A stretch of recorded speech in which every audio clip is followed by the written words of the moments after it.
আরণ্যকের কথায় খুশি হলো রোশনাই। সম্পূর্ণ জানতে ভিডিওটিতে একটি লাইক করে প্রথম থেকেই দেখতে থাকো। গল্পের শুরুতেই দেখা যায় রোশনাইকে অপমান করতে শুরু করে সুরঙ্গমা। তখনই রোশনাই বলে, দেখুন আমি কিন্তু সেরকম কিছুই জানি না, আমার যেটা মনে হয়েছে আমি সেটাই বলেছি, আর তোমারই বা কেন এত গায়ে লাগছে আমি তো সেটাই বুঝতে পারলাম না। এর মধ্যেই গরিমা বলে, এই তুমি চুপ করো, সব সময় তোমার কথা বেরোচ্ছে তাই না মুখ থেকে, একদম বেশি কথা বলবে না। আরণ্যক তুমি কি বলবে? তুমি তো গেলে, একবারও আমার সাথে দেখা পর্যন্ত করলে না, তোমার কি মনে হয় তুমি এটা ঠিক করলে? তখন আরণ্যক বলে, গরিমা আজ যত রাতই হতুক না কেন আমি তোমার বাড়িতে গিয়ে তোমার সাথে দেখা করতাম, কথা বলতাম।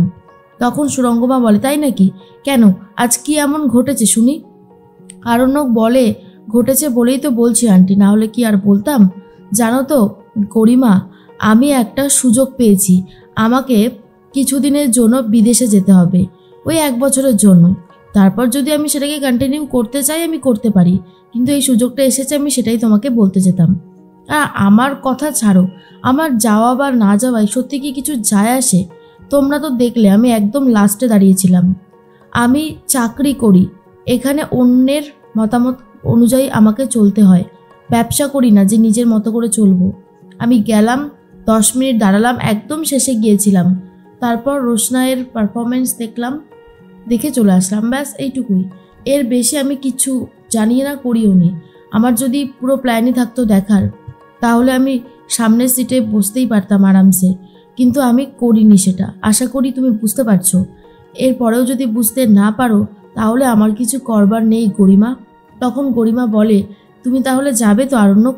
আরণ্যক তখন বলে, হ্যাঁ যাবো তো, সেই জন্যই তো তোমাকে কথাটা বললাম। সুরঙ্গমা বলে, ব্যাস, আরণ্যক কি না কি বললো, তুমি একেবারে গলে গেলে। এই জন্য আমি তোমাকে বোঝাতে পারি না, কি বলবো বলো তো তোমাকে আর। গরিমা তখন আর কিছু বলতে চায়ও না। এর মধ্যেই তনুশ্রী তখন বলে, এই মেয়ে তুমি এখানে দাঁড়িয়ে আছো কেন? হ্যাঁ, তোমাকে কাজে যেতে বললাম না? তখনই ঠাম্মি বলে, যাও গিয়ে ভালো করে হাত মুখ ধুয়ে ফ্রেশ হয়ে নিয়ে কাপড়টা বদলে নিয়ে বাড়ির কাজ শুরু করে দাও। রোশনাই তখন বলে, সুরঙ্গমা মাসি তো আমাকে এখানে দাঁড়াতে বললো আমার সাথে কি কথা আছে? এবার যদি আমি চলে যেতাম তাহলেও আমাকে কথা শুনতে হতো। আমি দাঁড়িয়ে আছি আর এখন তো কথা শুনতে হচ্ছেই। সত্যি আমি যে কি করব সেটাই মাঝে মধ্যে বুঝতে পারি না। তনুশ্রী তখন বলে, তোমার কথা তো বন্ধ নেই, কথা তো বলেই চলেছ। সুরঙ্গমা বলে, এই শোনো রোশনাই, মুখ সামলে কথা বলবে কেমন? এরপর তোমার জন্য আরো ভয়ানক একটা সময় আসতে চলেছে, দেখো তোমার সাথে ঠিক কি হয়। রোশনাই তখন মনে মনে ভাবে, আর আমার জীবনে কি ভয়ানক সময় আসবে? যা এসছে এমনিতেই আমার আর ভালো লাগছে না। আমি যদি এখান থেকে চলে যেতাম তাহলে হয়তো আমি অনেক ভালো থাকতাম।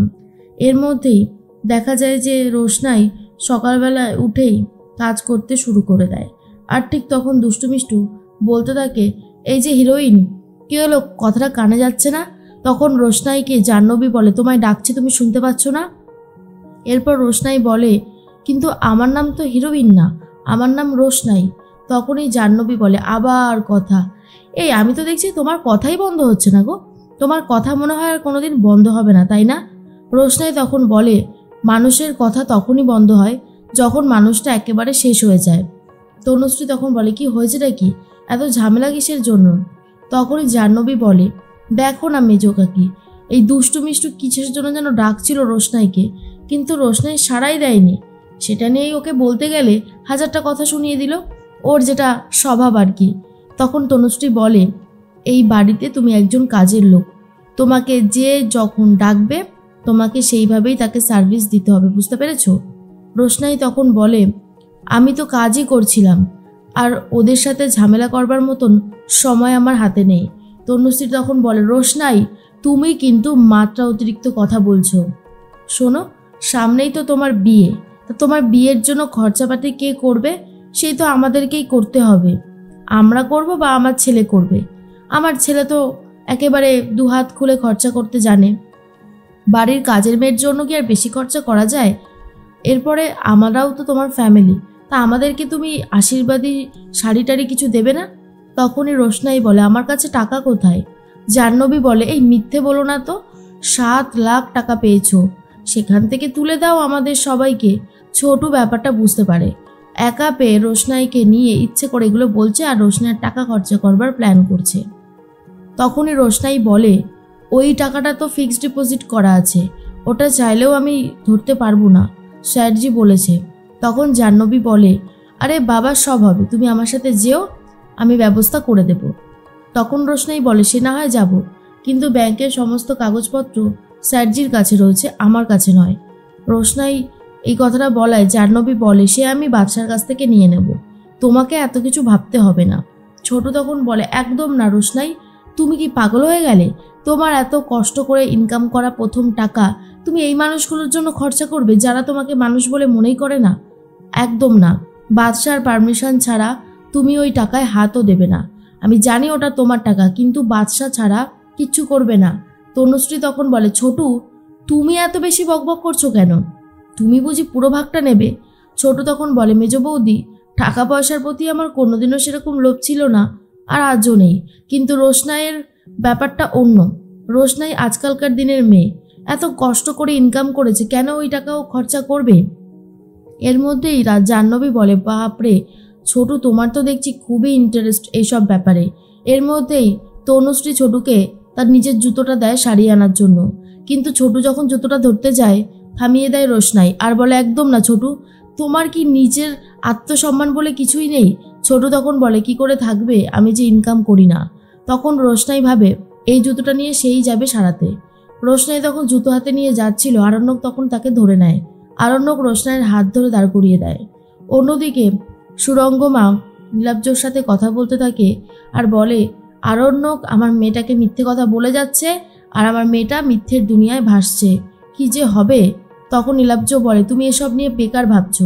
আরণ্যক গরিমাকে ভালোবাসে আর গরিমাও আরণ্যককে ভালোবাসে, ওদের মাঝখানে তুমি থেকো না। জাহ্নবী ফোন করেছে গরিমাকে আর বলে, কাল আসছো তো? তখনই গরিমা বলে, কাল তোই ঘুরি উৎসব রয়েছে। না না, কাল আমার পক্ষে যাওয়া সম্ভব না, কাল একটা অন্য প্রোগ্রাম আছে। জাহ্নবী বলে, আরে বাবা না না, সেটা তো আছেই, সুরঙ্গমা আন্টি তোমাকে বলেনি? আরও অনেক কিছু প্ল্যান করেছে তো সুরঙ্গমা আন্টি, সেই সবের জন্যই তো আমাদেরকে যেতে হবে। অন্যদিকে রোশনাই বলে, স্যারজি আপনি আমার হাত ধরেছেন, এটা যদি কেউ দেখতে পারে এক্ষুনি কুরুক্ষেত্র শুরু হয়ে যাবে। স্যারজি তখন বলে, কিছুই হবে না, তুমি এত ভয় পাচ্ছ কেন? এর মধ্যেই রোশনাই বলে, ভয় পাই কি আর সাধে? আরণ্যক বলে, রোশনাই তুমি আমাকে কথা দাও, তুমি আজ জুতো ধরেছো, কিন্তু ভবিষ্যতে আর কোনোদিন তুমি এরকমটা করবে না। ছোট আমাকে সবটা বলেছে রোশনাই, তুমি এই বাড়ির কাজের মেয়ে নও। রোশনাই তখন বলে, তাহলে আমি কে? আমি এই বাড়ির কাজেরই মেয়ে, আমি এটা মেনে নিয়েছি। কিন্তু আরণ্যক বারবার করে প্রোটেস্ট করে আর বলে, প্লিজ রোশনাই, তুমি এমনটা কখনো করবে না। আরণ্যকের এই কথা শুনে কিন্তু রোশনাই খুশিই হয়।